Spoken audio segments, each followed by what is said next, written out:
Bago ang kanyang State of the Nation address, bumaba ang performance at trust rating si Pangulong Bongbong Marcos ayon sa pinakabagong survey ng Pulse Asia. Sa survey na ginawa nitong Hunyo, 52% ang nagsabing nagtitiwala sila sa Pangulo. Mas mababa kumpara sa 57% trust rating noong Marso. Nananatili namang 71% ang trust rating ni Vice President Sara Duterte. 69% ang nagsabing nagtitiwala sila kay Senate President Chis Escudero, habang tumaas naman sa 35% ang trust rating ni House Speaker Martin Romualdez mula sa dating 31%. Pagdating naman sa pagganap sa kanilang tungkulin, 53% ang nakuhang performance rating ng Pangulo, mas mababa kaysa sa 55% noong Marso. Umakyat naman sa 69% ang performance rating ni Vice President Duterte mula sa 67% noong Marso.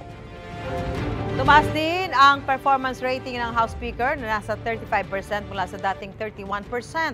Ayon sa Pulse Asia, hindi kasama sa performance rating si Escudero dahil wala pa siyang isang buwan bilang Senate President nang gawin ng survey.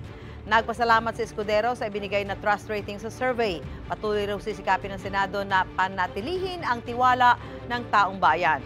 Sabi naman ni Romualdez, sinasalamin ng resulta ng survey ang pagsisikap at dedikasyon sa trabaho ng mga kongresistang pinamumunuan niya.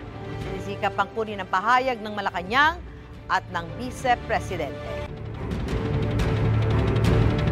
Kapuso, para laging una ka sa mga balita, bisitahin at mag-subscribe sa GMA Integrated News sa YouTube. Sa mga kapuso abroad, samahan niyo kami sa GMA Pinoy TV at sa www.gmanews.tv.